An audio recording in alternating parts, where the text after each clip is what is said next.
into the stories and start doing what we got to do. Let me know if you can hear me okay. Okay. Let's see, close that. Yeah, let me know if you can hear me okay. Um, Let me know if you can see me okay. Manny Lamont says we can hear you. Stacy Garner says I finally got around to seeing the Nintendo Direct. We're gonna talk about that today. I'm excited for Mario Party Jamboree, Mario and Luigi Brothership, and Marvel vs. Capcom Collection. Yeah, we're gonna get into it. We're gonna get into it, and I'm gonna try to get into it as much as we can. But we're on the, y'all know your boy Hypno starts at 9 o'clock, so we got to get to it. So a couple of things. Boom. For all the channel members out there, I'm about to drop this in the chat. I'm about to drop the Discord in the chat. Okay. For those of you who do not know, if you are, so you can get into the Discord for the free ski. There's no charge to get in the Discord. However, for channel members only, you get the opportunity to come in with us on Friday and Saturday nights and watch the latest movies and TV shows. That's right. Hold on, let me pull up Discord, man, because Discord be playing.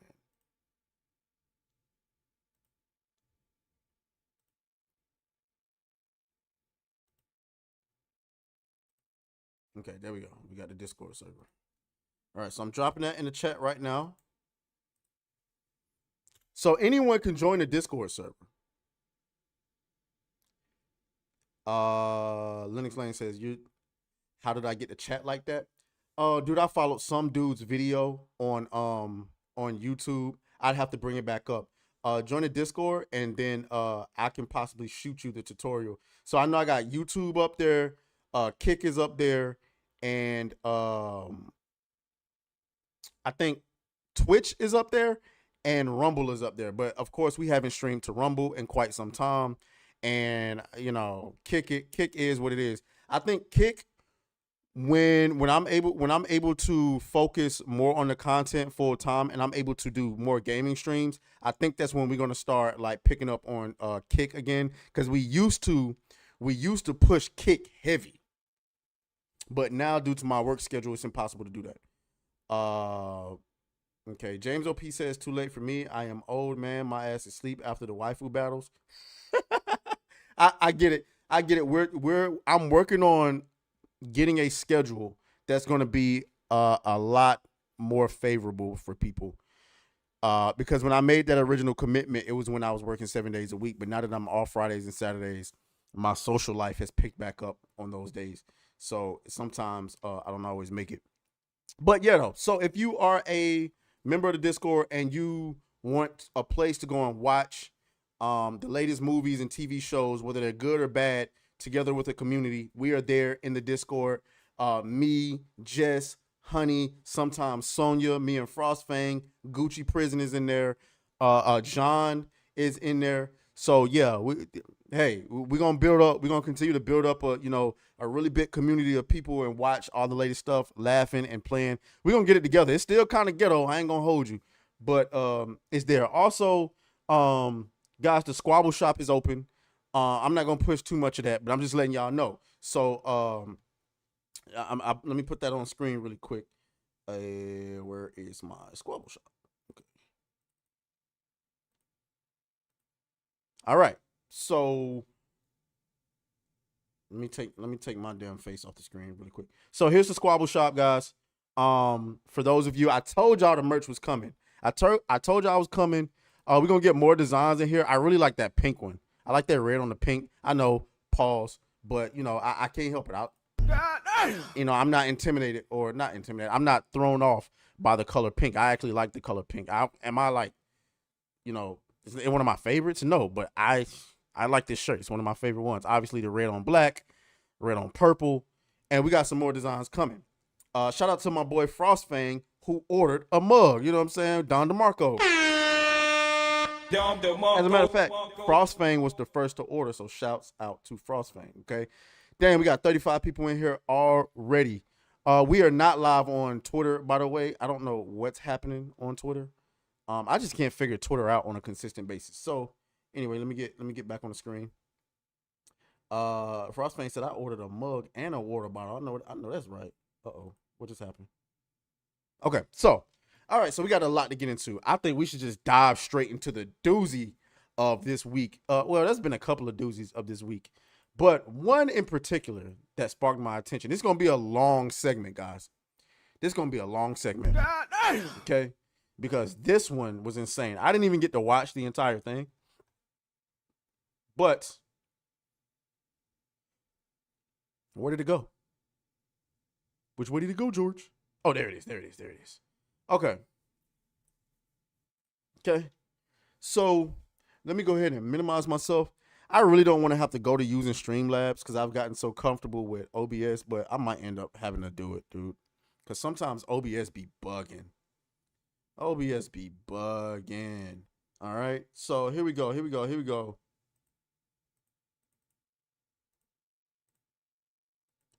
All right.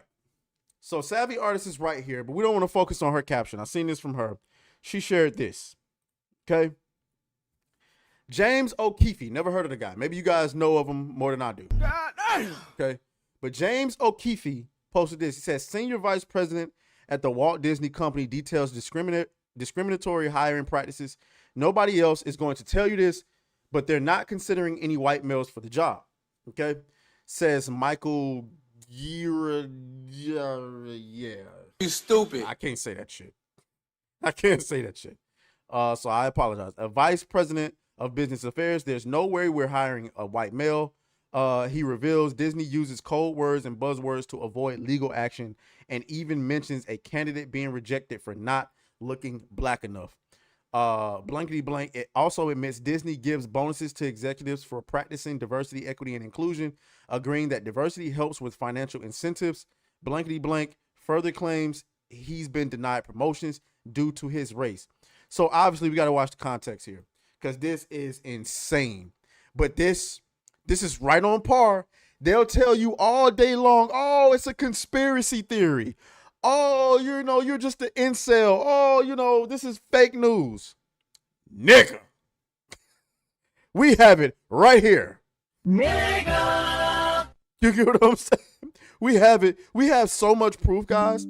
So much proof has come out this past week alone. You can't deny this shit anymore, man. Who you think you talking to? So we're going to go ahead and play this for y'all. Let me zoom in a little bit. And for all the people, and all the, where's my whatchamacallit? For all the people who swear up and down that we don't know what we talk, we're going to dance on you again. And we're going to tell you, don't test us. With all your bitch and get back in the kitchen. I'm hungry. Don't test me, bitch. Don't test me, girl. Don't test me, bitch. Do not test me, bitch. I will use my fist. I will smack your lip. I will bust your shit. Oh, girl. Don't test us. Don't test us. So let's go ahead. Let's get into this video, man. See what he had to say. You know me, man. I can't watch it at normal speed. We're going to put it on at least 1.25, okay? Certainly, there have been times where, there's no way we're hiring a white male person. Just kind of unspoken. There are times when it's spoken, but how would they say it? there's no way we're hiring a white male person. They'd say Like straight to you? Yeah. Or okay. They'd be very careful how they message that to agents. According to So, first thing I just want to say, that's not surprising. These people are so narcissistic. They don't believe there should be any consequences to the things that they say or do. They'll tell you straight to your face. And they believe that, honestly, they believe that white men deserve whatever it is that they're getting. So it doesn't surprise me that they would be willing to tell a white man to his face, we're not hiring you because you're white and you're male and you're straight. So let's get these videotapes. Disney blatantly discriminates against white men in particular. I think I'm sort of well prepared for it. I'm well positioned for it. But as far as Disney's concerned, I'm a white male. And that's not who they're looking to promote at the moment. As a white guy, even Michael has his own doubts about the possibility for advancement for himself at Disney. In fact, Michael actually got to experience Disney's discrimination against white males firsthand. I've been at the company for 11 years now, so I have friends in HR and I have friends in the divisions, and they're like, look, nobody else is going to tell you this, Mike, but they're not considering any white males for a shot.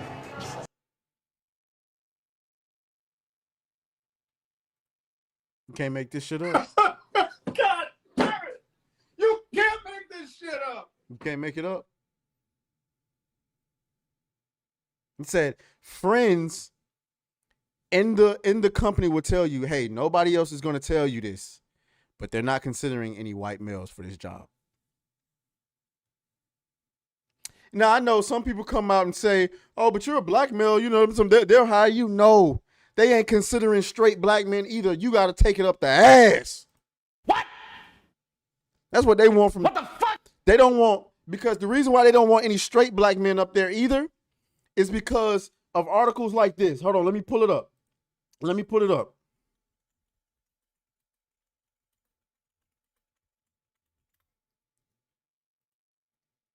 Straight black men are the white people of black people. God damn it! You can't make this shit up. God damn. So a lot of y'all looking at, oh, you know, black men in on it. No, we not, bro. What it is black men have been buck broken by their own goddamn women, so we ain't allowed to say shit. They not giving us these jobs either. You got to take it up the ass, bro. You got to be a rainbow warrior. And by the way, the Root is a black site. So this was written by Damon Young. Let's see Mr. Damon Young. Let's Google him. Hold on.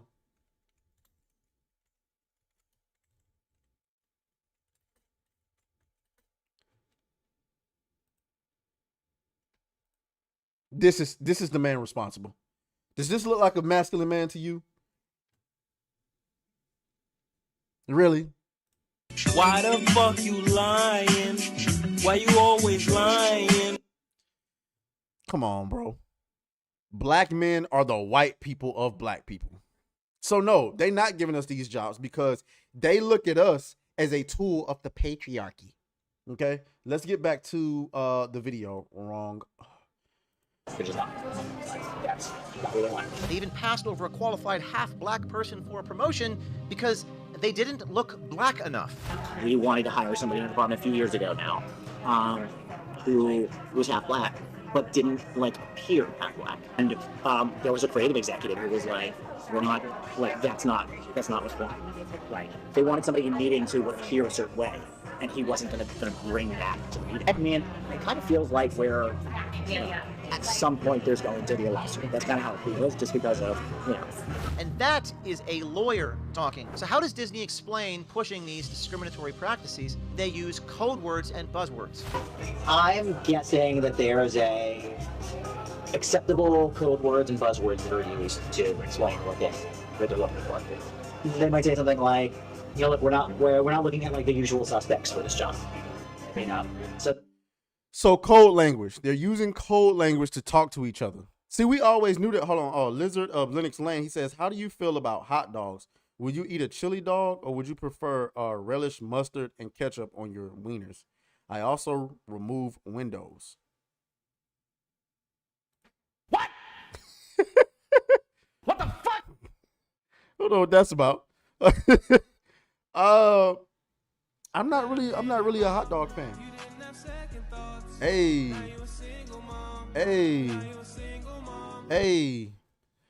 Yeah, welcome to the party, Lizard of Linux Lane. Yeah, I'm not really a hot dog guy like that. But I mean, if I do eat a hot dog, I prefer relish and ketchup. Ain't no mustard, dog. I ain't eating no mustard. That's not happening. But going back to what was happening though, this isn't surprising because you wonder all this time, how are they able to get away with what we know they're doing, which is wow. You stupid. Discriminatory practices against people of different races and different genders based on that, race and gender. Well, they're using code language. You heard what he said is we're not looking to hire the usual suspects, AKA white men, AKA straight men. Of any kind, really. Of any kind. All right, let's keep going. It's not a legally actionable thing. So everybody knows what it means. They, the writers and actors hear all the time. They're like, I'm looking to hire writers and actors who bring diversity. I'm not looking to bring on any more clients who are white. Welcome to the Disney Tapes. My name is James O'Keefe, standing here in Burbank, California, outside Disney corporate headquarters. This is our first part in a series about blatant discrimination and woke policies at the Walt Disney Company to say By the way, I have not. I've watched up until this point, so I watched the first 3 minutes. The rest of this I have not seen. that the Disney Company has had a tumultuous 5 years. Well, that would be an understatement. Major box office flops, a losing battle with the state of Florida, and a stock that is one of the worst performers on Wall Street. I mean, they've been taking L after L. Every time they lose one battle, Another one. here comes another one. Another one. Another one. Another one. Wow, another flop. Another one. Okay. What dubs have they had? Now, I heard Inside Out 2 is about to, blow the box office away. So I guess that's good. But outside of that, and they got, Deadpool and Wolverine coming, which I will be going to see. I'm sorry. I can't. I know y'all going to roast me for that, but it is what it is. I got to see my boy Deadpool do his magic. Okay. Sorry. Y'all can roast me in the comments. Okay. Hey.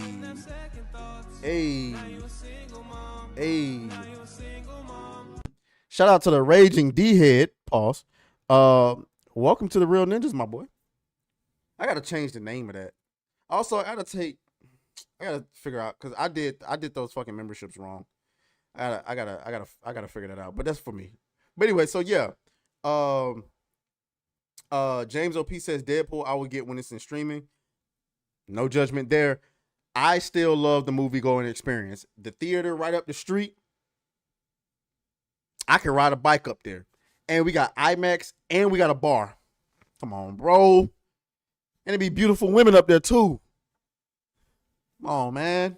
And as you'll probably conclude from this report, as well as recent shareholder rumblings, almost all of Disney's recent failings are as a result of Bob Iger and the cast of characters here at Disney that are trying to force woke DEI policies into every aspect of Disney's vast media empire. What used to be a highly profitable company, by being the gold standard of family entertainment, has taken a sharp downturn in the wake of all of its wokeness. Under CEO Bob Iger's leadership, Disney's downfall likely started with the insane hiring practices amongst its executives and creative teams. One of their top senior vice presidents claims that they not only discriminate against white men when recruiting and hiring middle management, they actually give bonuses for hiring and retaining employees that are specifically not white. According to the So these bonuses that he's referring to are actually the DEI bounties that Doomcock was referring to in one of his videos. I don't know if y'all remember that or if you ever even seen his content, but I remember not that long ago, a few months ago, Doomcock dropped a video talking about how there are people in the industry that literally get like a few $1,000s per head when they push diversity. So for example, if you're making a movie, if you're a producer making a movie and you got to hire X amount of people, well, the more people from marginalized communities that you'd hire, you get a couple $1,000s for this person. And each bounty on a different would be varied from person to person. So like obviously you hire a black person is worth this amount, you hire a gay person is worth this amount, you hire a trans person is worth this amount. So it's not surprising to me that Disney employees are getting bonuses for implementing DEI initiatives. Shout out to the Raging D-Head. He dropped a super chat. You know what that means. You know what that means. We got to go ahead and dance on them really quick. Dance on them and play our song. With all your bitchin', get back in the kitchen. I'm hungry. Don't test me, bitch. Don't test me, bitch. Don't test me, bitch. Do not test me, bitch. Hey. I will use my fist. Hey. I will smack your lip. Hey. I will bust your shit. Oh, girl. Yes, sir. He says that Best really tried to dance on us. Man, and you know what's funny? Let me fix this because I could have sworn in my video last night, I put her on our soundboard, but she's not here. So let me fix that really quick. Hold on, give me a second, y'all.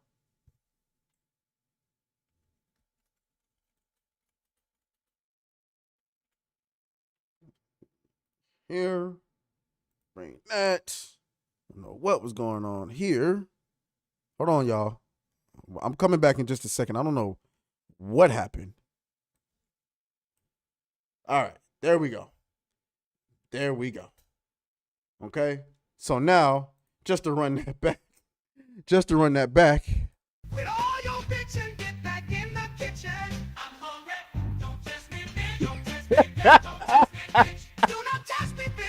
Hey. I'ma use my fist.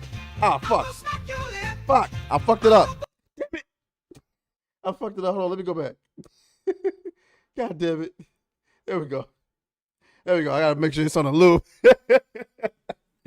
Yeah, she fucked up when she gave us that. She fucked up.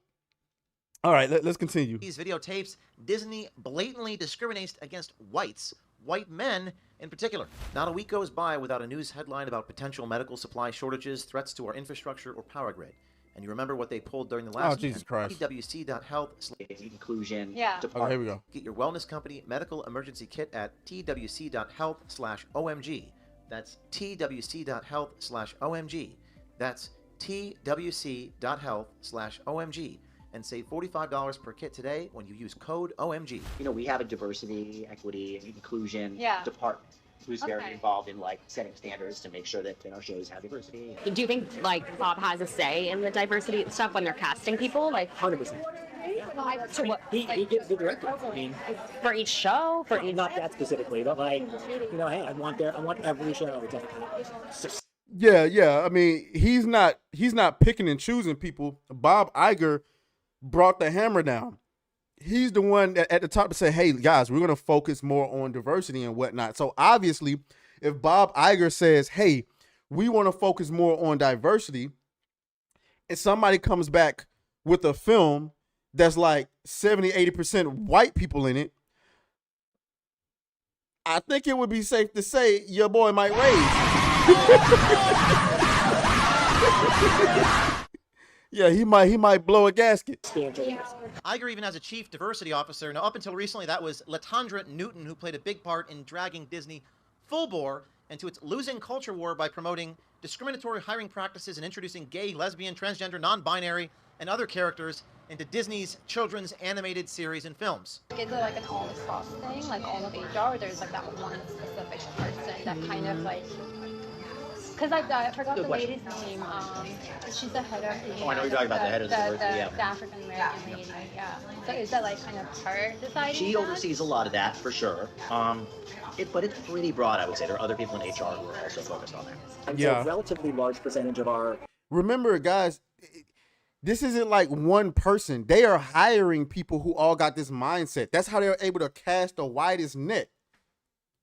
This is why the leak, it took so long for the leaks and stuff to get out, because it was in fear that you even spoke out against any of this in the bathrooms, in the break rooms, at any company meetings, at any company functions, like, you know, maybe some frat parties or something like that. You could be outed, called a whatever phobe, an insta-phobe, or a racist, or whatever the case may be, and you out of the industry. top writer creators happen to be there. And a lot of just by happenstance. I mean, like, just like if you Hold on, I missed that. What'd he say? She's the head of the... Oh, I know you're talking about the head of the diversity, yeah. The African-American lady, yeah. So is that like kind of her deciding She that? oversees a lot of that, for sure. But it's pretty broad, I would say. There are other people in HR who are also focused on that. I would say a relatively large percentage of our top writer creators happen to be there. And a lot of... Just by happenstance. I mean, like, just like if you say whatever, I don't know, whatever 10 or 15% of the population is gay, I would guess they 30 to 35% of our top writers happen to be, you know, gay. And so I think a lot of them lean into trans stories more than your average straight writer would. And in an odd twist, So that doesn't make any goddamn sense. How is it that only, I mean, allegedly only like 10% of the population is LGBTQ, but then we got writers' rooms and shit that are 30, 40% fucking LGBT. Like, this shit makes no goddamn sense. And so they're trying to push stories that only 10% of the fucking population want to hear or watch. Shout out to Big Robot News today. This all started when Disney started employing furries like Mickey Mouse and Donald Duck. What? That's a lot of gay. You goddamn right. Shout out to Fleshlight Films, who's in the building. I Have Rage is in the building. Kerm the Myth. Disney is collecting lawsuits like Infinity Stones. You got that right. Ain't they getting sued by a bunch of women? They getting sued by a bunch of women. They getting sued by Gina Carano. They already got destroyed by Florida. DeSantis in Florida. I mean, boy, Disney it ain't looking good. You have to be a white Jewish guy to be considered for a C-suite job. More on that next week. But now, let's meet Los Angeles-based Michael Giordano, a white male and Walt Disney Senior Vice President of Business Affairs. Look. Hold on, go back. He got him in his bio. Now, based on the views and stuff that he has, expressed in this video, I don't know if it's knowingly, I don't know if it's unknowingly, but based on the things that he said, does he really seem like the kind of guy that would put pronouns in his bio unless he was forced to? No. No. Not at all. No. But in order to keep his job, in order to keep his position, he's forced to. He don't have a choice. Shout out to Initial Power. He says, "Good day, aTraes. Nice to catch you on the live stream with the later start." Yeah.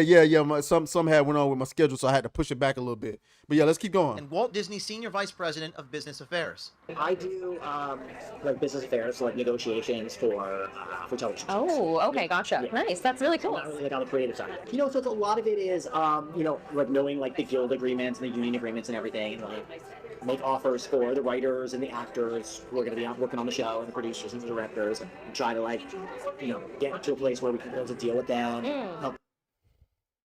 James OP says he sounds like he could go either way to me. That's fucked up. I didn't even think of that. I don't know. I mean, I guess like he's not the most masculine guy in the world, but I guess my gaydar didn't go off. His unique breakfast taco says his LinkedIn is gone. Yikes. Really? What happened to his LinkedIn? Okay. Adam says, do you think he still ended up smashing the chick that's interviewing him? I don't know. Did he think he was on a date? To production, to budget, and so much of my job is just the negotiating really. And then other people are doing kind of different things of the contracts. So, Oh wow. So yeah, what's the negotiating like? I'm like sitting down trying to figure out, okay, what are we gonna pay this actor for this role? What do we think they want? What Oh wow. kind of strategize that. Everything from how you produce a I don't think he's knowingly being recorded. show, how you distribute a show, how you exhibit a show, how you market a show, things like that. All of the negotiations into your business related. Yeah. One, well, actually two of our brave undercover journalist and American swiper investigative reporters met Michael on the dating app Hinge. And aside from this story, which focused on Disney's overt discrimination against white men, you'll see later on in this report, and it'll be quite entertaining, Michael turns out to be quite the ladies' man. How long have you been on dating out? Not very long. Have you been going out? Not a lot. Not a lot. Anything like? Oh shit, he actually thought he was on a date. Holy shit. Holy shit. Is this legal?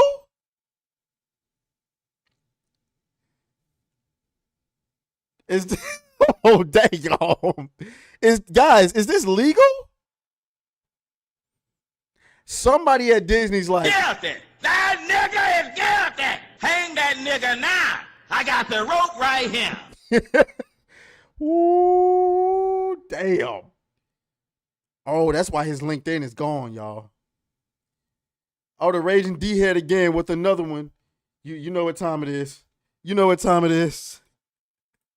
With all your bitchin', get back in the kitchen. I'm hungry. Don't test me, bitch. Don't test me, girl. Don't test me, bitch. Do not test me, bitch. Hey. I will use my fist. Hey. I will smack your lip. Hey. I will bust your shit. Oh, girl. He says, oh yeah, dude thought he was clapping cheeks.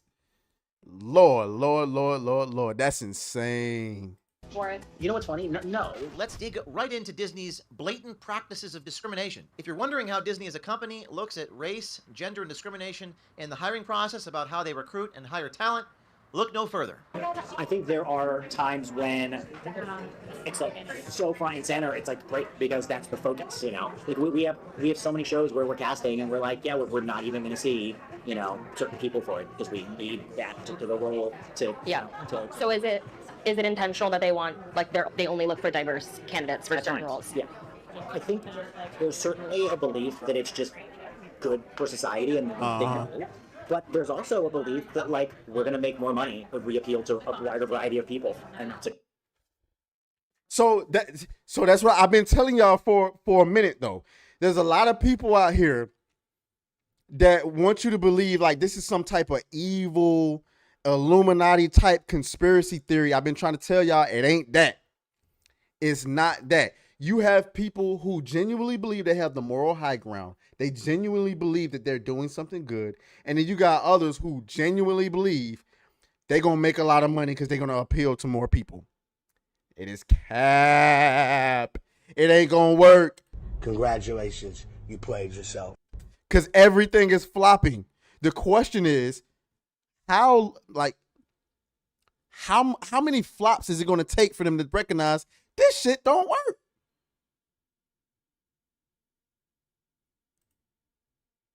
Don't look at me like that, Kurt Angle. I know they've been flopping all this time and still ain't switched up. Let's keep going. good thing. We have shareholders too, and so diversity helps with that. Diversity helps with financial incentive. So is it like, do you think it's more so on that side, or are you using like any good prices it gets put to use, They would do or it regardless. I think it is regardless, but I think that there are like even conservative people who may not want to lean into it can easily make the argument that like we make more money when we appeal to a wider variety of people, and that means diversity. yeah? There's a real focus on every show, and I'm sure the movies too, though I don't deal with that side of it. Just making sure that the writers' room has a real, diversity, not just gender or sexual orientation and ethnicity, but making sure that they're hiring some writers who have some disabilities, but they wouldn't have hired them. So there's kind of there's a really broad look whenever we're doing that to make sure Yeah. that everybody gets. Yeah. So, I mean, that explains why they always leading in with it in the marketing. They believe that if they tell everybody, hey, we hired all of these diverse people for you, that more people will be interested in coming to see it. But has that worked? I do not believe it has. So they talk a big game about DEI, but do they actually do it? Apparently so. They even passed over a qualified half-black person for a promotion because they didn't look black enough. Yeah. We had a situation where we wanted to hire somebody in the department a few years ago now, who was half black, but didn't appear half black. And there was a creative executive who was like, "We're not that's not what's going on." They wanted the full. They wanted somebody in meetings who would appear a certain way, and he wasn't going to bring that to the meeting. And so this is on the This was on the corporate side, the side. business side. Never understood that. Is it because I know a lot, I have a lot of black friends who I don't know, guys. We could be here all day. That's the first half of that video. You're more than welcome to go and watch the entire thing. I might do a part 2, but we'll be here all goddamn day. So you saw it there. I mean, it's obvious discrimination. What I find interesting about this is that you got these people out here who love to tell us this is just internet stuff. This ain't real. This is just internet stuff. This is terminally online stuff. This is the fucking proof. This is I don't know if it's the smoking gun, but one thing I can tell you is they squabbling. They squabbling out there. They squabbling. Yeah. They trying to squabble. So the question is, how y'all gonna squabble back? Now, obviously, the obvious elephant in the room question is, everybody's gonna ask, you're a black man. Why do you give a fuck about whether white men get jobs? Nigga, have you seen the quality of the fucking product since they started this shit? Have you seen it? I don't think you have. There's no way you've seen it. The quality of the video games, the films, the comic books, and everything else has gone downhill. Now, is that a direct correlation between white men? And I don't know. What I do know is I know there's been a lot of people who have been canceled out of this industry. Even people who are not white are like, yo, you firing all my friends, you pushing all of my friends out of the industry who are talented and good at what they do for what? Diversity? Oh, nah, you got to go too. But wait, I'm not white. Oh, but you speaking like you white. You got to get up out of here. God damn. I don't know. So y'all let me know what y'all think down in the comments. All right. Yeah.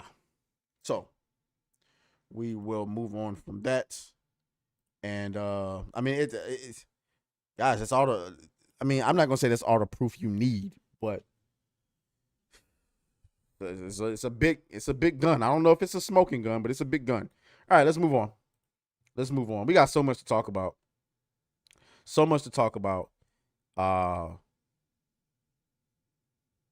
Holy, just so much to talk about. What do we even do? All right. Do we want to go? Let's go to this article. Okay. This is an insane article published by The Guardian. Before we do that though, let me get into some of these comments. Big Robot says finding true Star Wars fans leads to good content. Agreed, but they don't want that. They don't want real Star Wars fans in there. James OP says if this was Texas, I would think it was a Waffle House. Oh, you talking about the place they was eating at?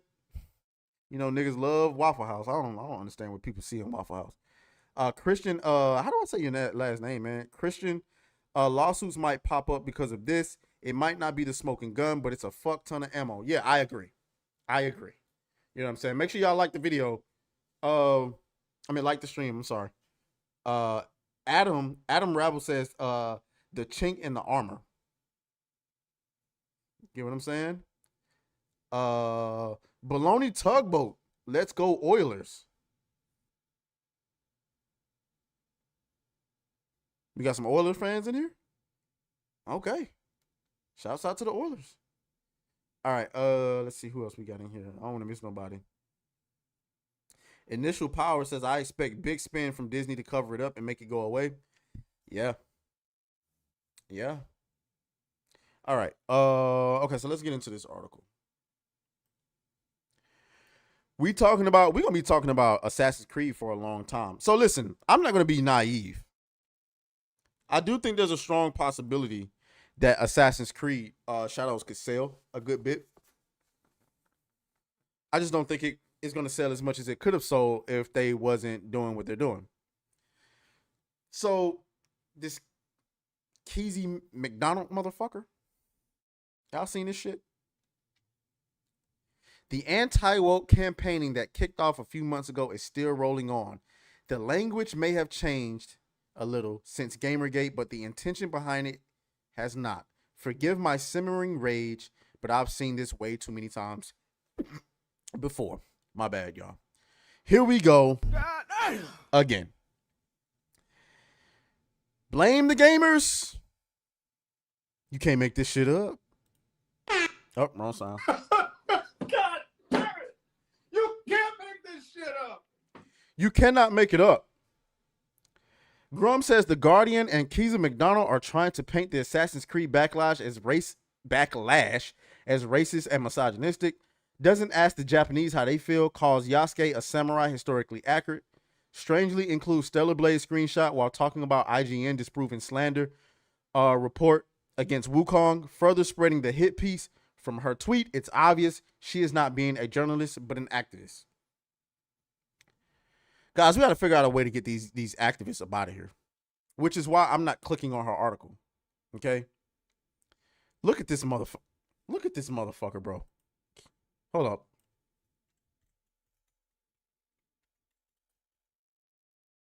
Bro.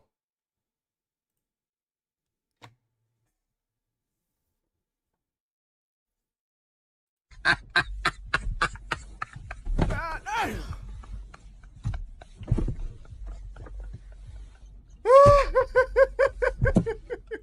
Why the fuck you lying?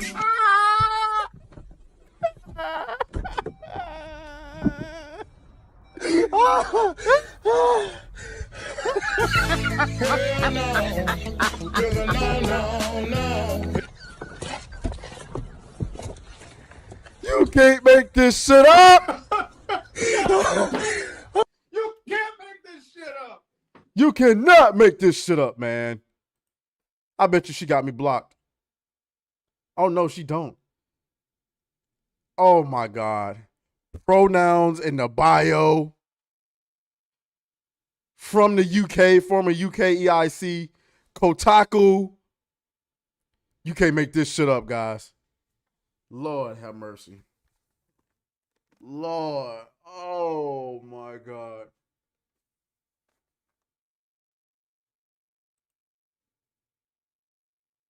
Jesus Christ. Just after Summer Games Fest finished, the anti-woke gamers found a new target. A report at IGN which credibly and comprehensively lays out a history of sexism at the developer of upcoming Planet of the Apes meets Sekiro action game Black Myth Wukong, when it was proven that they mistranslated what them people... Yo, is this not grounds for a lawsuit? God damn. Am I tripping?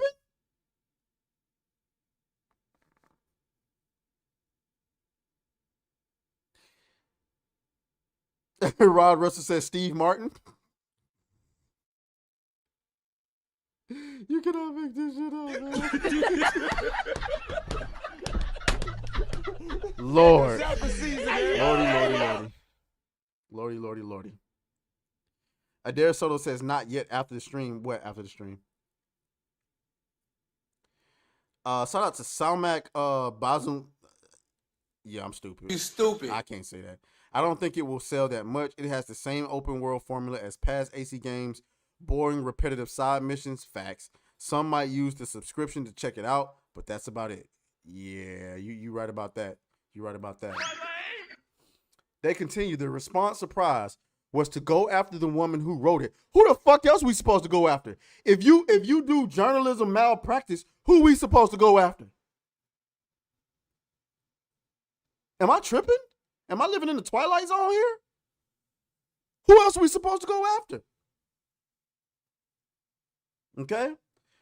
While also spinning up a ludicrous conspiracy theory that IGN was blackmailing the developer. You can go down a rabbit hole of quite jaw-dropping horribleness on any one of these manufactured controversies, but take it from me, it's really not worth it. Okay, nobody said anything about blackmailing. It was extortion. Because the idea is that, and I'll continue to go over this, the idea is that if you as a studio, what they'll do is they'll either help you ruin your reputation, or what is more likely is that you've already done something that would be deemed politically incorrect, and they take advantage of that by telling you we can fix the problem, but you got to pay us to do it. So, for example, the developers at Game Science said some vulgar things in the past that might be deemed sexist or misogynistic to these weirdos. So the idea is like, okay, cool. Let me come to you and charge you however much to repair your image by implementing all of this DEI stuff into your game. I don't know. Frostfang says, how well did Valhalla do? Hold on, let me check. Let's Assassin's Creed Valhalla sales.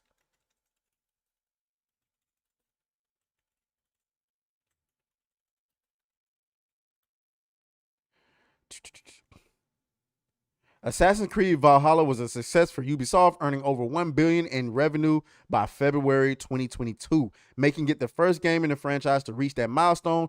Ubisoft also reported that year after Valhalla's release, when there was no new Assassin's Creed game, was almost double the revenue of the year after Odyssey's release, suggesting that Valhalla's DLC was selling well. So there you go. That sold well. I don't know why. I quit on the game. It was too much fucking grinding for me. Way too much grinding for me. But, you know, if it's so what, that's why I said I'm not going to sit up here and be naive like Assassin's Creed Shadows ain't going to sell. I think Assassin's Creed Shadows is one of those fantasy games that actually sells well with normies, right? It's not quite the Negro Casual collection, But you can find some Assassin's Creed games in a lot of black folks' houses. So it's not it's one of those few games that, you know, obviously Call of Duty is a casual, but I would say something like Doom, like we're all excited about Doom. Most casuals ain't playing Doom, right? What else? Casuals play Street Fighter, right? But casuals don't play Monster Hunter. So yeah. Yeah, let's go back. Let's go back to it though. Let me see. That's a fun one to interpret, and that Ubisoft was somehow forced by the shadowy forces of wokery. Wait, is this the same tweet? Hold on. Oh, yeah, it's the same tweet. Shadowy forces of wokery to make the main character of his upcoming Assassin's Creed game a black samurai, contradicting historical evidence. This last claim was bolstered by the king of bad posters himself, Elon Musk, who replied to a tweet about this manufactured outrage with DEI kills art, because it does kill art. It does. And I don't know what fucking historical evidence you're talking about. The only historical speculation that you can find is that he carried swords, nigga. But there's no historical proof that Yasuke was a samurai. Otherwise, somebody would have posted it and shut the whole argument down. So fuck out of here with this shit. I'm not clicking on your dirty ass article. It ain't gonna happen. But you see what these people do. You see what they do. This is why it's imperative that guys that are running like sites like Bounding in the Comics and that Park Place. I understand that the negativity is what drives the clicks. I get that. But you guys also have to put out some positive shit too. I didn't see neither one of you guys, Bounding in the Comics, that Park Place. I don't know about, what is it? Not the gamer, Niche Gamer. Maybe I'm wrong. I didn't check Niche Gamer. I didn't see either one of you guys covering any of the Summer Game Fest stuff. You take. Oh, okay, Niche Gamer is on top of it. Niche Gamer is on top of it. So shout out to Niche Gamer. Shout out to Niche Gamer. But when it comes to that Park Place and Bounding in the Comics, I don't see you guys covering any of the good stuff. You guys don't put out guides or anything like that. Cover is not enough to just cover the negative shit because it get clicks. We need actual journalism in gaming, and we need and I get it. I get it.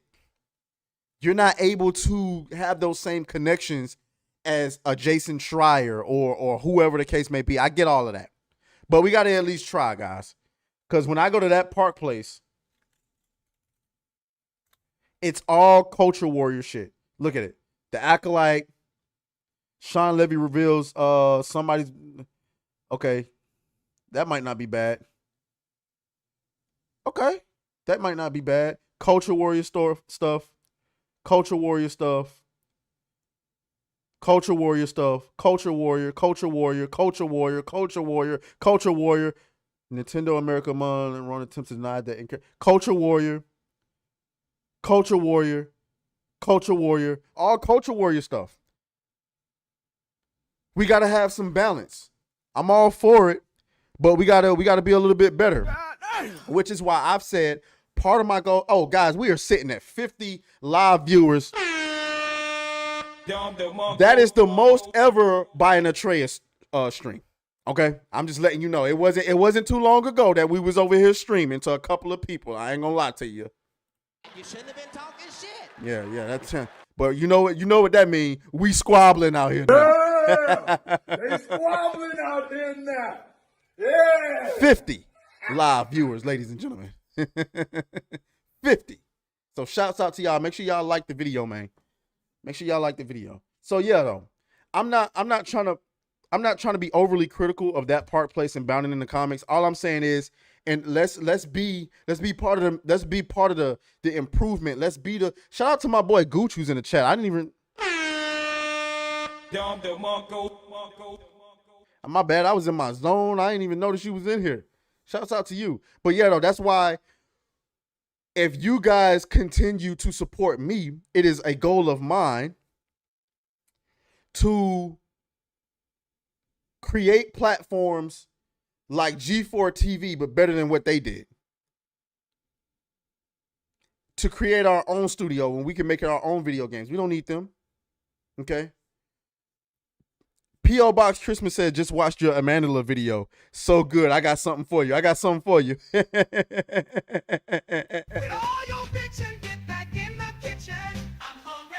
Don't test me, bitch. Don't test me, girl. Don't test me, bitch. Do not test me, bitch. Hey. I will use my fist. Hey. I will smack your lip. Hey. I will bust your shit. Oh, yeah. She shouldn't have gave us that. She shouldn't have gave us that. I ain't never getting rid of that. Okay. Somax says, I think Valhalla sold 7 million copies, but the number dropped in AC Mirage. However, Mirage also did well, but Ubisoft considers the subscription as well to bolster their overall numbers. Okay. Yeah, that's probably, you're probably right about that. Okay. So yeah, so you got Keeza McDonald, what looks like to me some sort of Tranny demons. Attacking gamers, pronouns in the bio. You can't make this shit up. And yeah, so you do with that what you will. Okay, guys.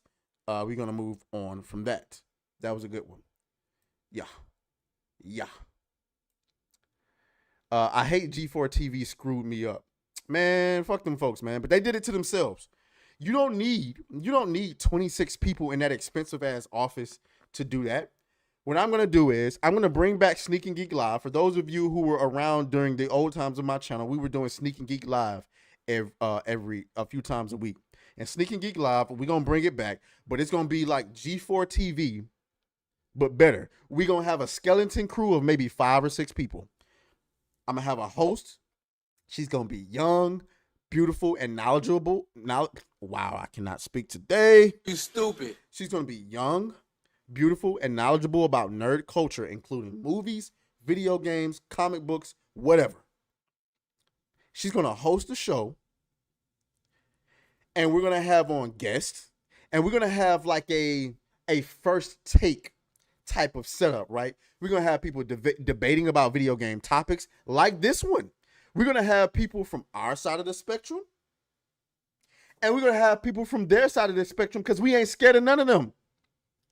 If they come on, great. If they don't, awesome. But it's not about being political at all. We're gonna celebrate we probably gonna do the show twice a week. We're gonna celebrate that week's releasing movies, that week's releasing video games, that week's releasing comic books, whatever events, whether they like us or not. We're going to celebrate them because the show is about celebrating nerd culture, not about having a culture war. The culture war will be over on my channel, but on Sneak and Geek Live, it's going to be about celebrating nerd culture. That is my goal. And if that means bringing on Alyssa Mercante to be a part of the show, I will do that. I will do that. I might get downvoted to hell for it, but I will do that. I don't even want to drive the show. I just want to be the producer. I'll come on for a segment or two, but I want y'all to drive it. I'm thinking about having, depending on how big it get, about having a live audience so that people can come in and meet the crew. I want to have maybe 2 camera guys, an audio guy, a lighting guy.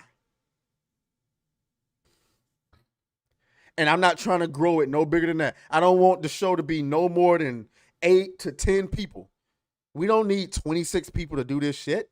We get our lighting right. We get our sound right. We get us a little table so we can have our little debates at the table, a couch to where we can sit the guests and stuff down at. We'll react to trailers for video games and movies, and we'll promote their stuff. We don't need y'all to pay us to promote your shit. If your game is coming out and it looks good and people are talking about it, we're going to put it up to hopefully a live audience of 5,000, 10,000, 15, 20,000 people. Hopefully. That's the goal. And we'll go for 2 hours every Tuesday and Thursday. And if the show get big enough, we'll do Tuesday, Thursday, and Saturday. We'll have people to come on and cosplay. You know how at the boxing fights you had the girls come out with the cards. Cosplayers with the cards. The ladies. Oh, you guys don't like women in gaming. Bullshit. We love women in gaming. We gonna put women in gaming at the forefront. Dak says Alyssa McConaughey not trying to get the smoke. Nah, she don't. Like Olivia Munn, yes. We love women in gaming. We don't like grifters. We don't like grifters. No. And even if, say for instance, you're a lady and you love video games, you just don't like playing video games like that. Because there are women out there that are like that, right? They love the characters, they love the lore, they love the story, they love dressing up. They just don't like playing them all that much. We welcome you too. Just don't be out here trying to pretend like you a gamer. Just don't do that. We love women in gaming. We just don't like grifters. James OP says she would eat her own ass before she came.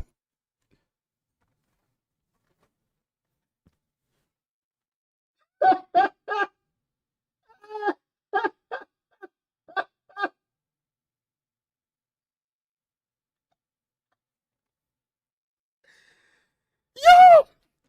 Did y'all see what fucking James OP just said? James, I gotta be honest, bro. You be saying some of the wildest shit. I really be wanting to meet you in real life. You are a comedian, bro. You ever thought about starting your own channel? You are a fucking comedian, bro. Frostfang says, what sub goal should we get the ball rolling on this? I think we have to be patient.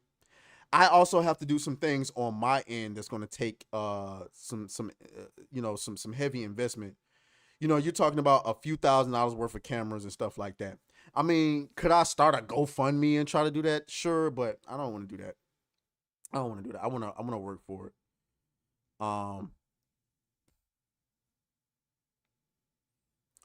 So yeah. I would also love to, because R2Litu says E3 died because they didn't approve of Booth Babes anymore. Prove me wrong. And see, that's what I'm saying. I would love to do our own version of E3. I would love to do that. I want to do my own gaming festival. Free of gatekeeping from those weirdos. You know what I'm saying? But anyway, shit, I could talk to y'all all day about my future plans. P.O. Box Christmas says, I'm trying to see if I can turn Grace Randolph out. I would invite Grace Randolph on the show too. I'm not afraid of any ops. Okay? And I would treat them with the utmost respect. I would roll out the red carpet. As a matter of fact, if we got that show run, I mean, it don't even have to be on Sneaky Geek Live. It could be on my channel. I would give them the red carpet treatment. 5-star hotel. Come on, Alyssa McConaughey. You want to come down here and come on Sneaky Geek Live and debate with whomever?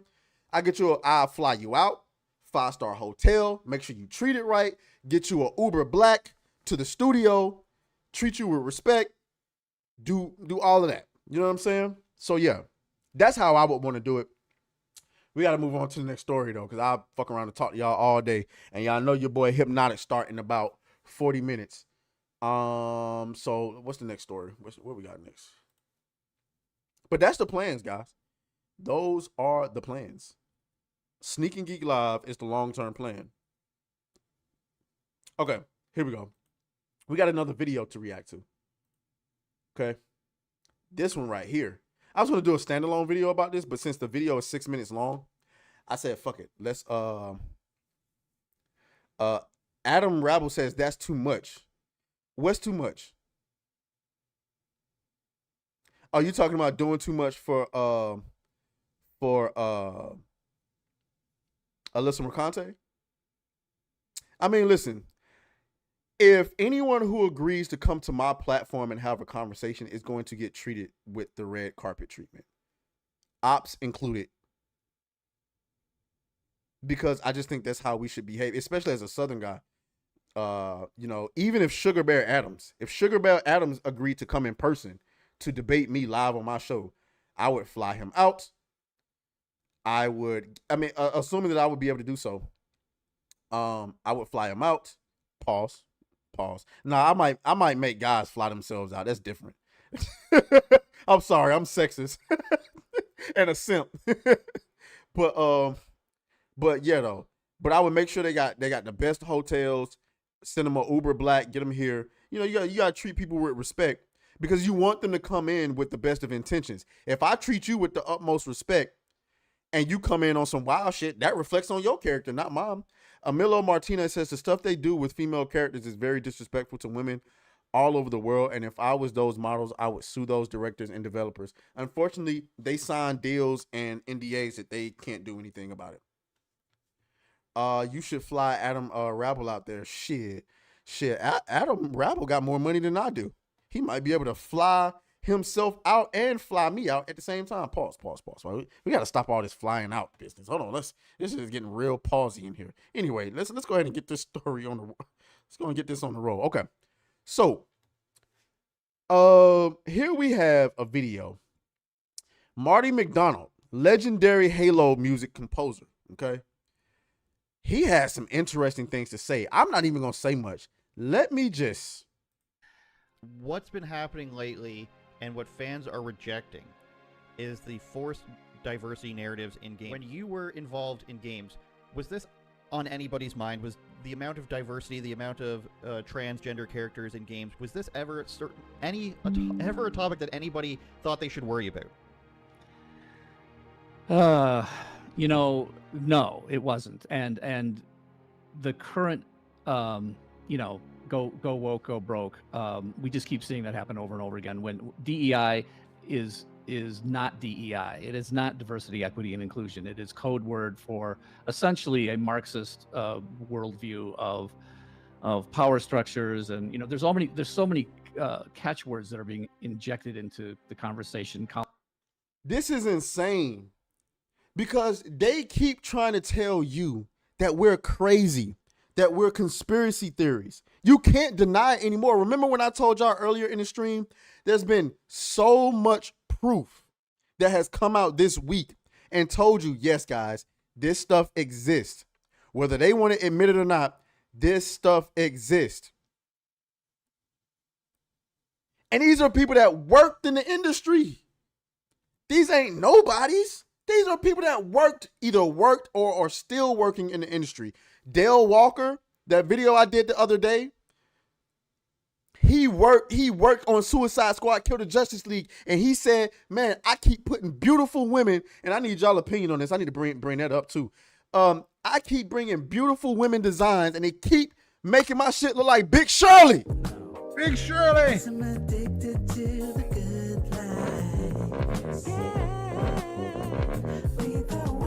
Where he at? Dale Walker. Where that post at? Let me see. Where you at with it? See if I can find it. And I will give him the respect. Actually, I need to go and take a look. He had a conversation with my boy Mugen Lord. Okay, yeah, I'm gonna have to come back and check that out. But where is it? Oh, you know what? I think it's actually attached to this. Okay, here we go. So this is the chick. He said, y'all let me know. Somebody let me know. Hold on, before y'all let me know, let me take off the screen. Raging D-Head again with another super chat. You know what that means. We got to dance on them. Don't test us. All your bitchin', get back in the kitchen. I'm hungry. Don't test me, bitch. Don't test me, girl. Don't test me, bitch. Do not test me, bitch. Hey. I will use my fist. Hey. I will smack your lip. Hey. I will bust your shit. Oh, girl. Yes, sir.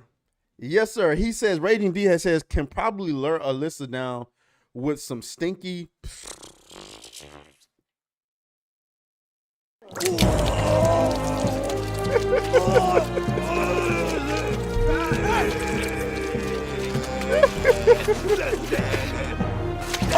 Oh my God. Yo.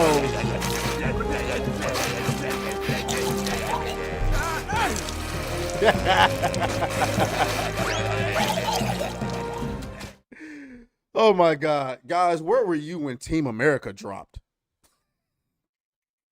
I remember watching that shit and my parents didn't know what the fuck was going on. They was like, what the fuck are y'all watching? I was like, I don't know. Shit was funny as hell though. Can't lie. Durka. But anyway, I gotta get I gotta get y'all opinion. Guys, rate it now. 1 through 10. Please. I gotta see. Maybe I'm not gonna say nothing. Just rate it. I need 1 through 10 in the chat.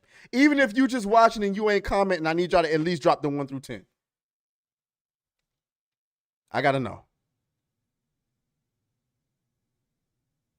Okay, I see a 9. I see an 8. I see a 9. I see an 8, 9.5. I see a 9.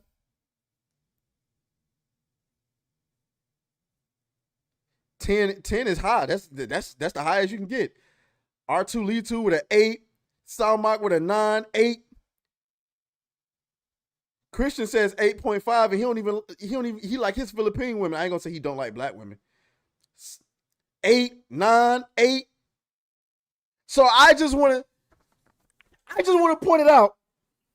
These are not a bunch of black men in the chat. I just want to point that out. I don't know what y'all think this is. Emilio Martinez says 9.5. A bunch these I know there's white men in the chat. I see a lot of Hispanic guys in the chat. I'm not sure. Dare Soto. I don't know if you are you Asian? I don't know if we pointed that out before. Sophie B Powerhouse says 7, but I'm picky. Hey, 7 ain't bad. 7 is sexy to me. Dak says 8. Emilio says I love all races women. I just want to point this out because they swear up and down that like black women are just considered universally physically unattractive. Nigga, a beautiful woman is a beautiful woman. Holy. It don't matter what your race is. You see this coming down the street, nigga. Your head is turning. I just wanted to point that out. But let's get back to the video at hand because, boy, I just wanted to point that out. Adam says, I'm Lebanese, Irish, Scottish, South African, but the Lebanese is strong. Hey, shout out to Lebanon. Edward Delphin says 4. Huh? Can't everybody can't, you can't be attractive to everybody. P.O. Box says she's beautiful. She is. Let's continue. Colonization, decolonization, all of these kinds of things. It is so far from what, especially in the entertainment business, what people should be worried about. Are you going to tell a good story? Are you going to make a good game? Are you going to do something that's compelling emotionally for people, that's fun for people? That's what creators should be concerned about. Now, we've had our share of, I guess I would have to say, diverse characters, but it's like, it wasn't because we needed to make sure there was a certain percentage of, fill in the blank. It was because these were like either great actors or this was going to be a great character. So it was never any part of what our discussions were about. Like, let's make sure we fill in the blanks for all of the, so the game characters reflect perfectly the makeup of the society. But that's the thing. It don't even reflect the makeup of society. It reflects the makeup of fucking California or LA, to be more specific.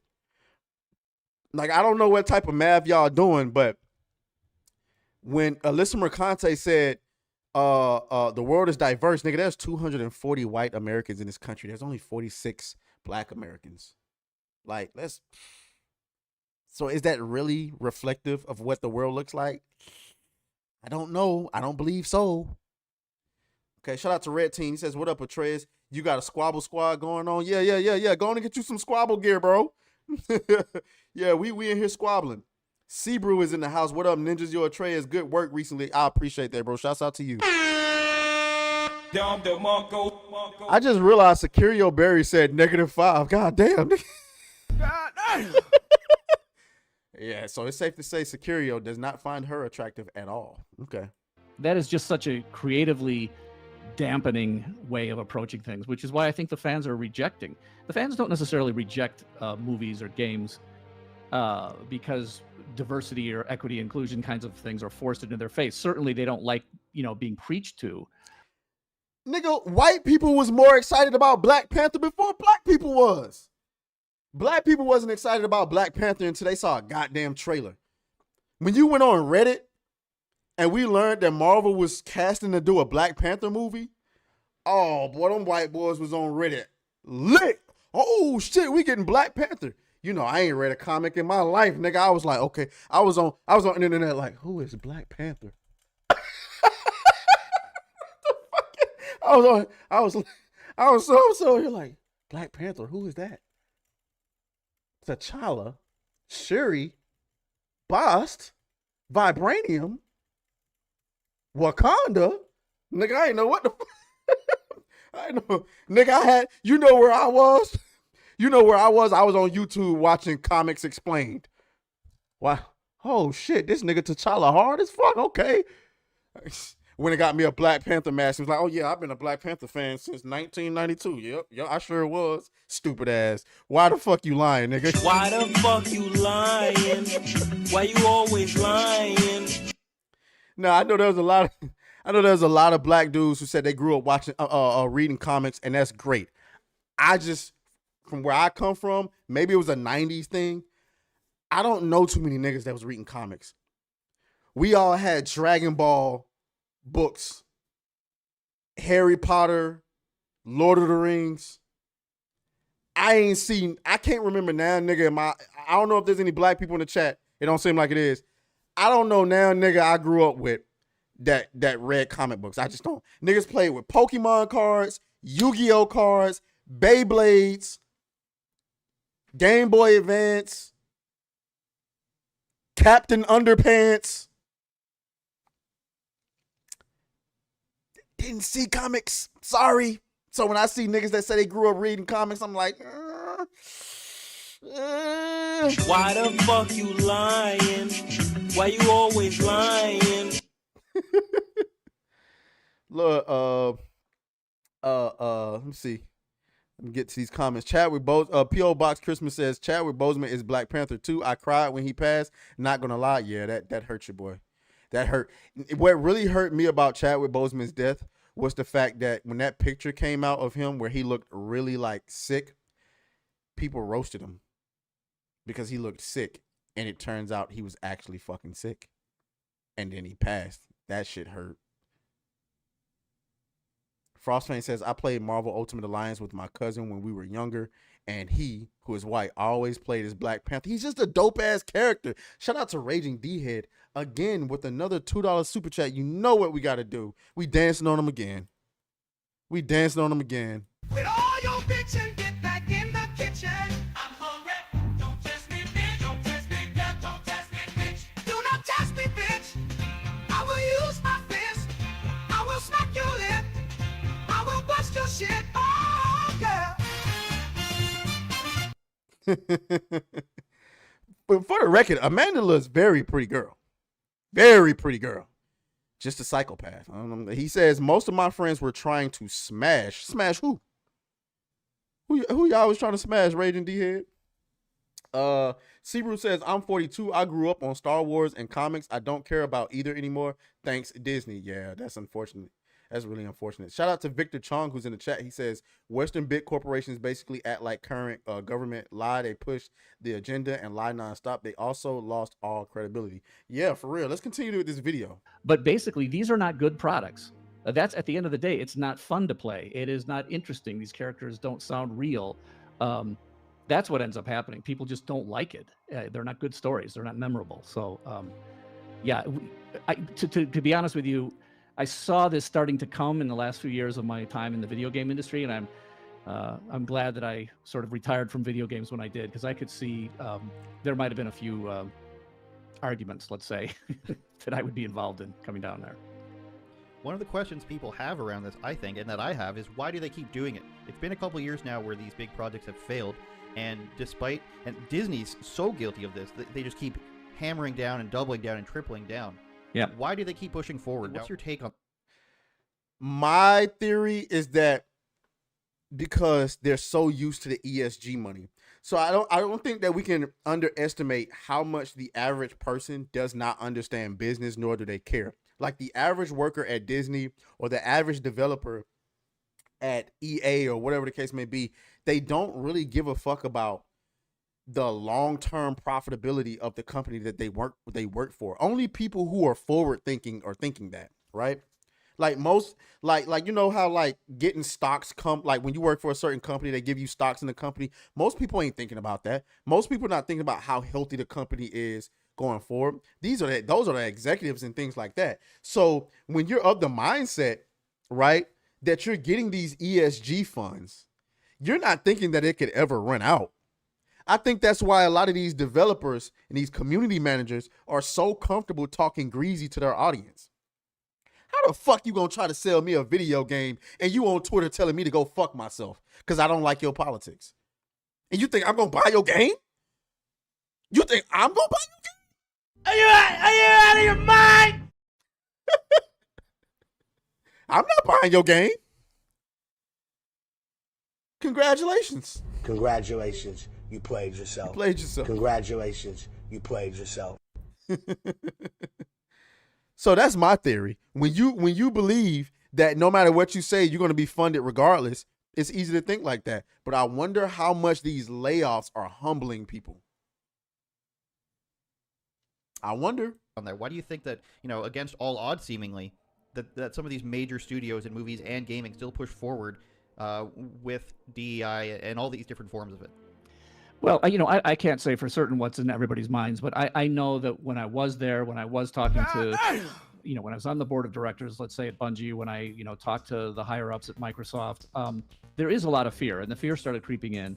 There is fear that you are going to essentially get on the wrong side of some special interest groups who can be very loud and very annoying. So let's placate those people. So I would say fear. Okay, I can hear that. I can hear that. Fear. But I'm going to also tell you something else. You know who said something really interesting that I thought was really, really, really interesting? Let me pull this up. Let's go over to, yes, guys, I'm a simp. I be watching Vera Dark sometimes, especially when I think I'm behind on the news. I'm sorry. Okay, go ahead and judge me, nigga. Go ahead. Simp. You simp. God damn it. You simping. Let's go to Asmongold's page.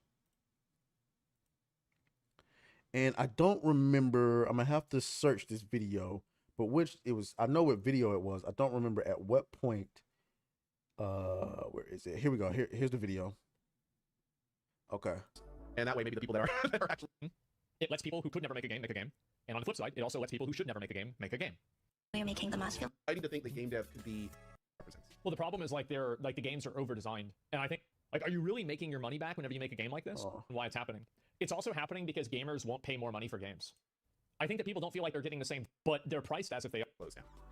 And unfortunately, right now, but stop ruining video games. But I think the truth is that what the real future is going to be is a lot more venture capital and angel.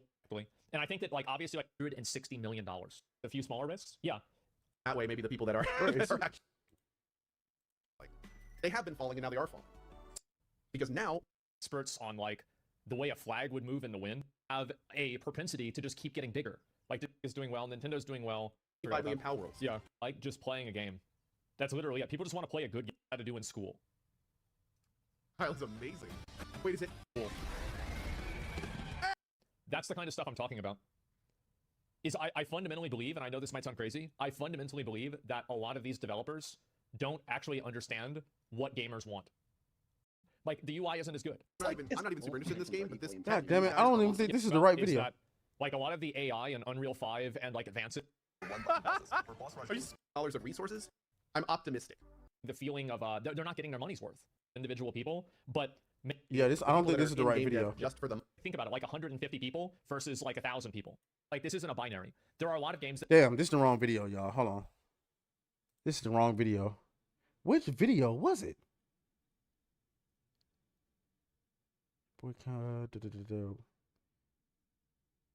Was it this? Extortion. So what I mean by that is that, you know, there are these consultancy companies who think that they have a more objective opinion, don't improve anything. All they do is this is awful. This like doesn't represent me. This is insult. The game is good after exorbitantly.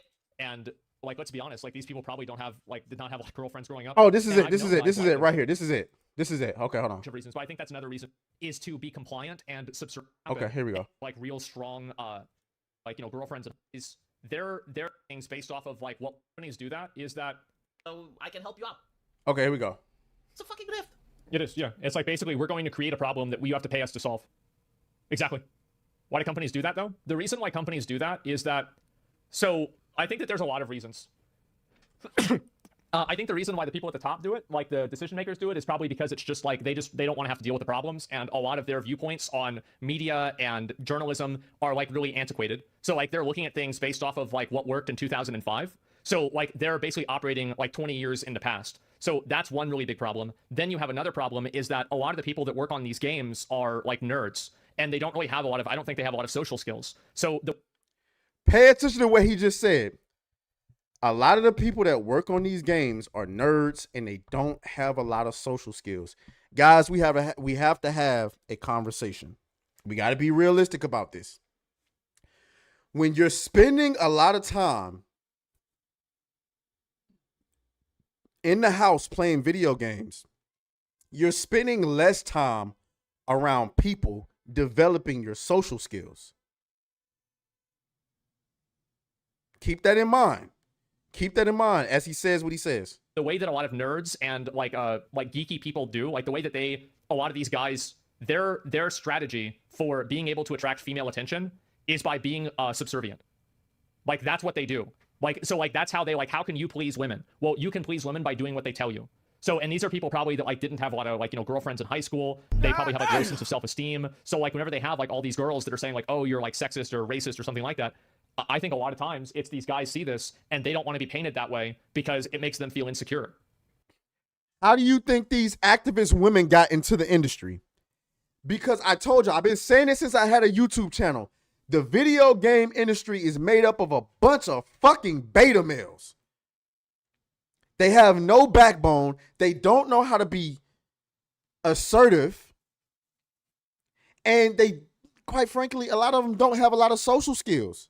So when you get these guys who get promotions, when you think about what gaming used to be, it used to just be a bunch of nerds who got together, who was really passionate about making video games, and they made some of the best games to ever fucking live.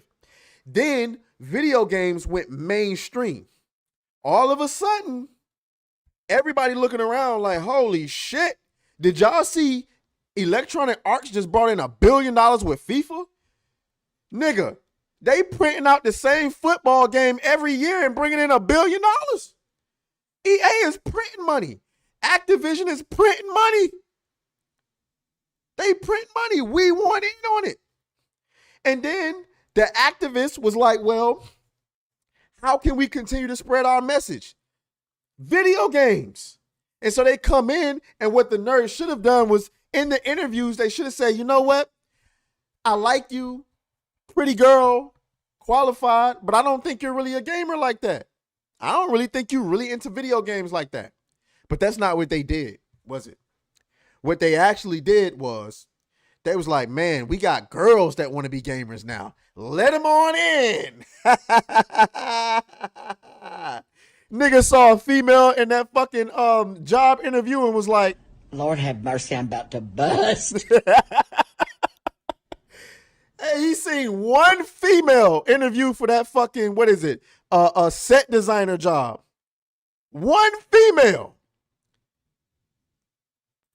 Lord have mercy, I'm about to bust. Couldn't handle himself. And they don't have any sort of like real strong like conviction to this either. So like it's easy to take advantage of them and emotionally manipulate them. And I think that's another reason why it happens. You see what I'm saying? It's emotional blackmail. Yes, it is. And they're pushovers. They are. And they're very easy to take advantage of because these are like people that were like nerds in high school and they don't have like the same sense of like self-worth. And so what they do is they see this happen and their idea of making these people happy is to be compliant and subservient and obedient. This is why I come on camera and I make sure that I try to look my best. I also try to encourage guys to look their best, to feel, because, you know, I'm a big Deion Sanders fan, and Deion Sanders says, look good, feel good, play good, get paid good. And if you can Implement that in yourself.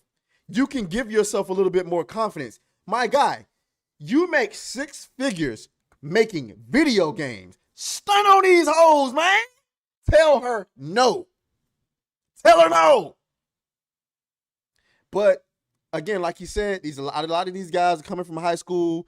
You know what I'm saying? They didn't really have a whole lot of friends like that. They don't really have the social skills. So when a woman, and by the way, I know we don't want to get all red pill.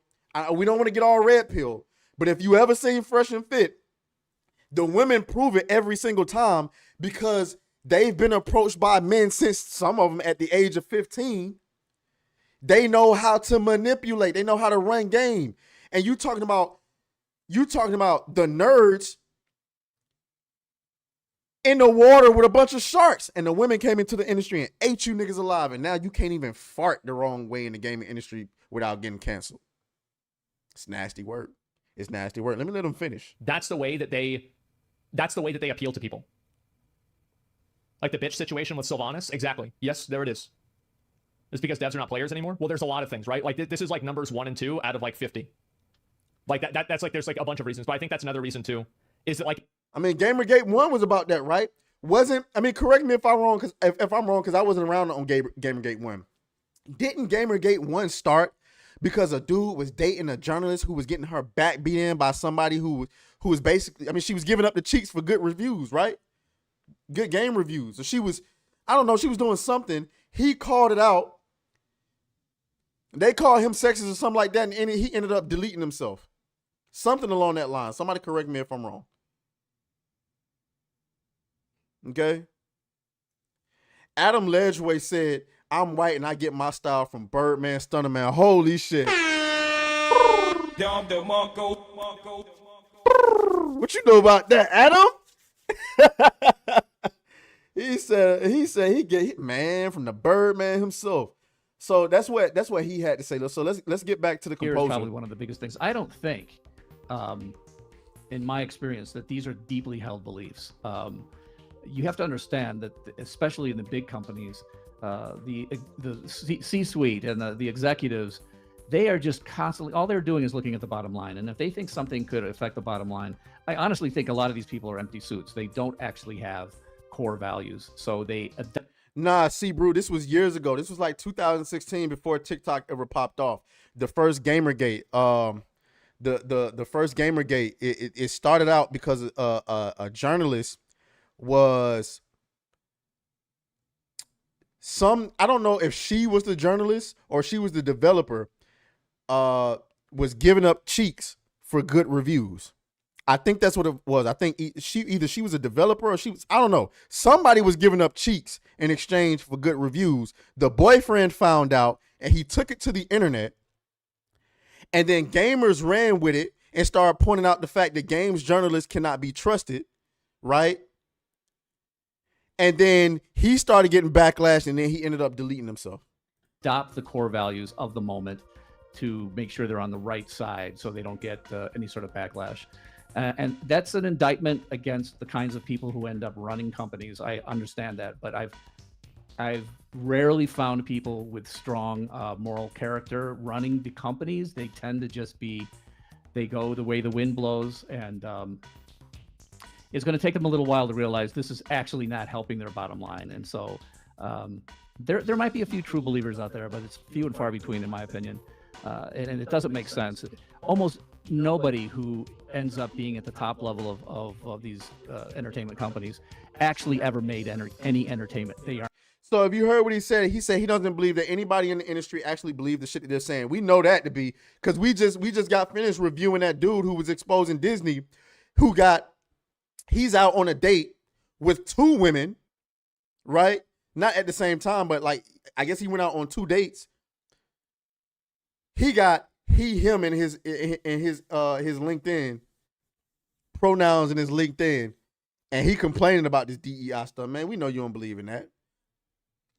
Shout out to Leonard Gostal, Don DeMarco for you. Don DeMarco. So yeah, I mean, we knew it was Big Cat, man. So that's that. I mean, that was a long segment. So shouts out to him. But I'm just, it's guys, this is it. we're at a critical juncture, right? Is it me, or does it seem like there's more and more people that are coming out and speaking out against this bullshit? Remember that George Lucas came out and talked against Disney Star Wars? Do y'all remember that? Did you remember George R.R. Martin recently came out and spoke out against writers who want to take properties and make it their own? It's seeming like it's starting more and more and more for people to be able to speak out. I mean, look at this, guys. We just talked about Polygon.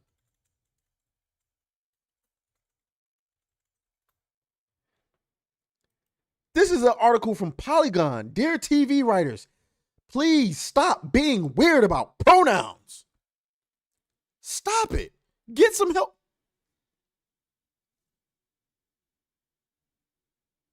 I just found our next soundboard.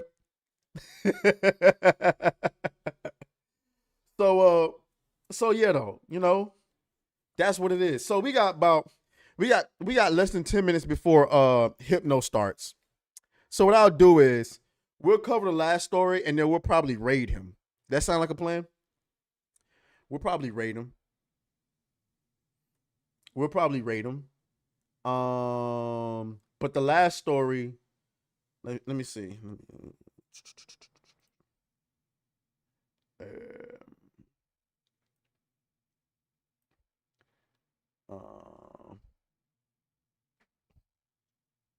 The squabblers. We the squabblers, and then you're gonna drop ninja emojis in the chat. We the squabblers though. Let me see.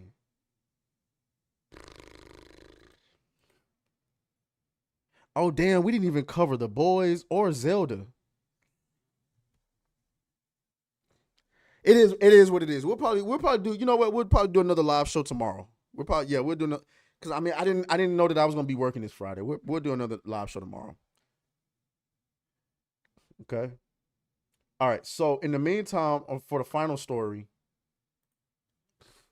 we're gonna go to Star Wars theory. I've been covering Star Wars theory for the last few days because for one, I just discovered his channel. I didn't even know that he was a real person until this whole acolyte situation. But this situation with Wikipedia is insane. So what I'm gonna do is I really gotta use the restroom. I'm gonna play this video for y'all while I use the restroom, and I'm gonna come back and we're gonna cover some of this. Yeah, I know, Frost fan. That's why I'm not like stopping right now. We're gonna get this story out the way and then we're gonna rate them. So yeah, I'm gonna play this video for y'all. Let y'all watch what he says. I'm gonna go and use the restroom and then we're gonna come back and we're gonna do what we gotta do. So let me do. All right, I'll be right back. These are the kind of videos I just really don't live for. I just don't like doing these kinds of videos. I think they're so ridiculous. But here we are. You guys remember doing the live stream? I'm not going to drag it out. The live stream with the watch party, and you guys were spamming chat like crazy. Like, check Wikipedia, they just changed it. And I did. And I reacted to it. I'm like, holy crap, they're actually changing it in real time. With, like, no reason whatsoever, because the show says so, and, like, changes everything like that. What was pre-established, they had what they had written for however many years, and then they just, boom, like that, change it. On a show that really makes no sense and has no business putting Kiadi in there. So now, I guess because I'm making good arguments, they have a few psychos, a few assholes that are going around sending them death threats. And now their audience and they themselves are purporting that I am the one sending these threats. It is me, my responsibility, my fan base, my people. And I made a statement on X, on Twitter, that is erroneous, that is ridiculous. How many times do I have to make videos where I denounce this kind of behavior? I mean, if we're going to start measuring death threats, I think I take the freaking prize for that one. I think I take the amount of abuse that these people send me is insane. But that's the price you get when you are on YouTube. It's not favorable. I wish it wouldn't happen. I could go into stories and we can have a channel about abuse that happens online. And I'm not the only one. It's everybody online. So look, I have denounced this kind of behavior so many times, but to go ahead and say that because there are a few psychos who disagree with the decision that you made, Wikipedia, and then to throw that, your decision to do something with your business, your channel, your website, and the angry fans that came from that decision, and to say that a few of those psychos and bad apples are because of me is really, really wrong. I have always told people to be extremely polite and extremely respectful, and I've never told anyone to send death threats to anybody because I get it the most. I really do. I have the largest Star Wars channel in the world, and with that comes the most passionate fandom. With that... So I had no idea. Like, I don't know how I didn't notice My boy has 3.3 million fucking subs based on being a Star Wars channel. Nigga, excuse me? What? What the fuck? That is insane. So, by the mere fact that people are going after this man, calling him a bigot, calling him a loser, nigga, this nigga got a whole channel dedicated to Star Wars. And y'all calling him... Bro, you cannot make this shit up. Comes a lot of anger, entitlement, jealousy, perhaps, whatever. And with that comes a lot of, you filter it down, just crazy people. I've gotten every single death threat in the book. I've had people call my parents. I've had people send our threats to women I've dated. The list goes on. And not to make it about me, but I am trying to tell you that I know firsthand how. I remember the first time I got them, I was like, what? This exists? But now it's just like, oh yeah, cool. And by the way, shout out to James OP says Star Wars Theory know how to squabble. Y'all see this man's neck? Oh my God! I see a lot of y'all on fucking Twitter talking shit like you'll put them paws on. Okay, I want to see you. I want to see if you gonna really squabble with this man. I want to see it. Teach your man how to squabble. Okay. Get that trigger next time, nigga. And after you get your face squabbled up, you're gonna come over here to the squabble shop and get you some squabble gear and go and learn how to squabble for real. Because obviously you can't squabble with him. Let's get back to it. Get in line. I remember reading a Forbes article about Wikipedia. They do, if I'm not mistaken, it's online somewhere, you can find it. Back in 2015 or whatever it was, they do 120 million, it's online, 120 million page visits a month, which is insane, as websites pay like 10x YouTube. 120 million, and that was 2015. I mean, maybe I'm getting the numbers wrong, but it was something ridiculous. Enough for Forbes to make an article about it. An entire article for them. So of those 120 million people, you're going to tell me that people that are pissed are all from my fan base? No, dude, you got like, what is that? 50 times, literally 50 times my entire subscriber base you get in views per month. Please do not make these claims. I run at this point a very serious company who handles a lot of different jobs and tasks, and I do not appreciate the slander that you are throwing towards my company. If you continue to lie and purport that my company is sending you death threats or reporting my followers to send you death threats, we'll take legal action against you. Do not like that defamation. You are quite a big presence. You're not a little shrimp fry on Twitter with a couple followers. If you continue, I will file a lawsuit against you. I'm telling you right now. That being said, no, I do not condone death threats. I've never sent fans against anybody to send death threats. People have free will. Just like they're sent towards me. They can be sent towards anybody. People are assholes. There's assholes. This is the squabbling that I like. Okay? A lot of people think that when I say learn how to squabble, it means that I'm saying get violent with people. I'm not always saying I believe in violence. Don't get me wrong. I believe in violence still. But I'm not saying I like the squabbling here. He's clearly ready to squabble because he's pretty much telling you, listen, you got one more time to slander my name or we're going to be in court squabbling. Squabbling just means taking action, guys. It's too much. We take too much abuse on a daily basis to not squabble. And that don't mean you have to get physical. It means do something.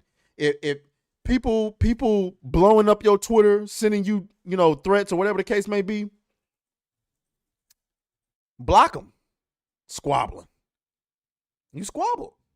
You got blocked. Star Wars Theory is a Chad. I mean, he definitely looked like a Chad. I don't know about all that crying, though. I ain't going to hold you. But anyway, so this Wikipedia situation is insane, guys. Okay? So I remember the first time I heard about Wikipedia was around the time when The Mandalorian Season 2 was really popping and everybody was crying about the Luke Skywalker scene, and it was just insane. And you learn about Wikipedia because you get all the lore from Wikipedia. If you're a Star Wars fan in the chat, let me know. I'm pretty sure that's what it was. You get all the lore, anything that was, related to Star Wars, and if it was canon, it was put in Wikipedia. Even if it wasn't canon, you'd find it in Wikipedia telling you it ain't canon, right? But now Wikipedia is running damage control for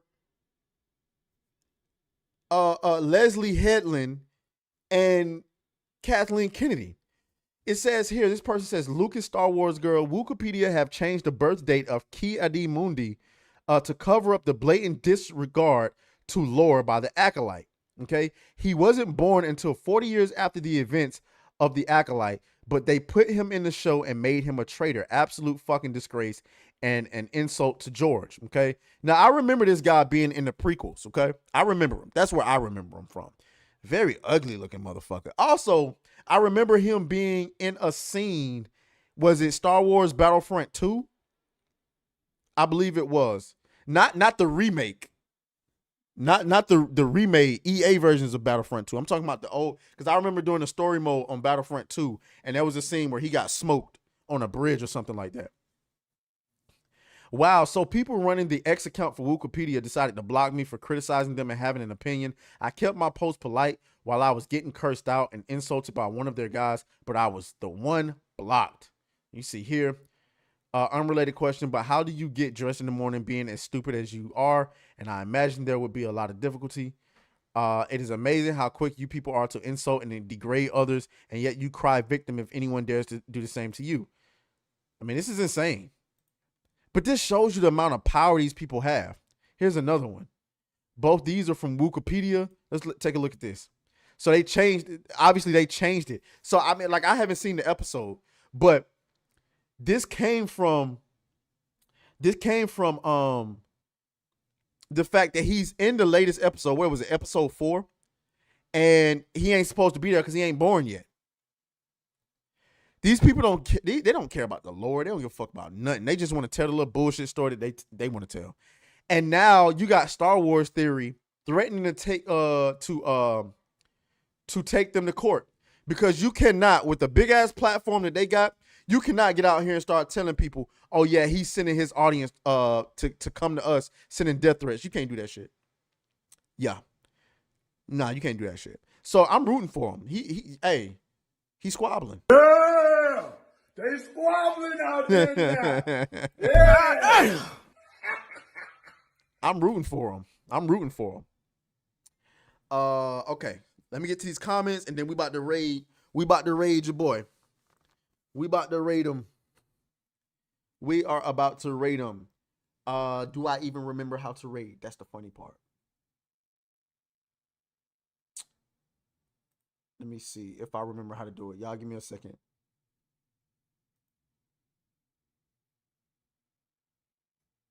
I'm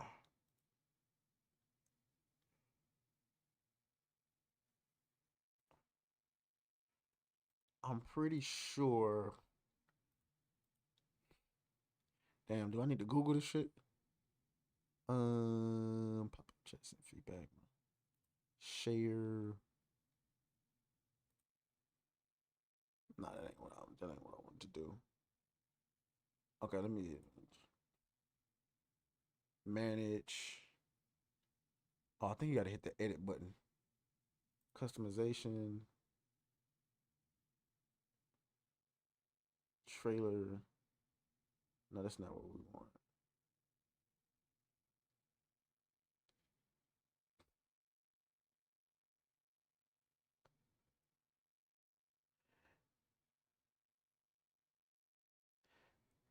Guys, I honestly forgot how to fucking raid people. Blacklisted words.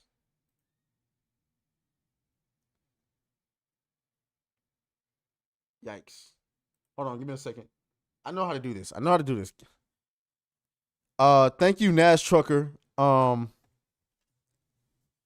appreciate you for stopping by. Yup, there go Hypnotic right there.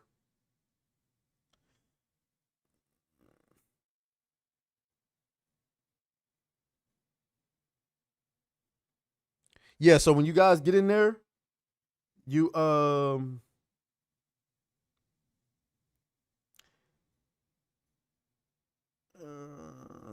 don't want to watch a video about it.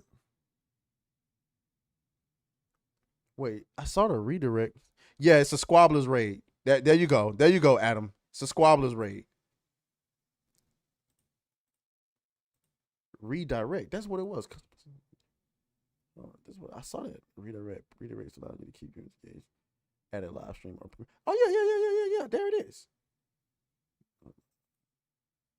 There it is. All right, guys. So here it is. We about to go in there right now. So when you get in there, I want you to spam the Squabblers raid. You're going to Squabblers raid and all the ninja emojis. It's going to be a good time. I appreciate everybody for stopping by. This was fun. We'll be back next week, same time. And then after that, we'll be back to regular time. So also we'll probably do a stream tomorrow. So let me go ahead and do this really quick. Save. I hope this works. Please work. Please work.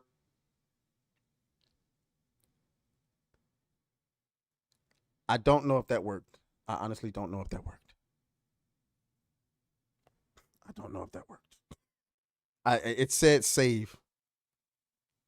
Good night, y'all. Good night, y'all. I don't know if that worked. I really don't know if that worked. Oh, I think it did work.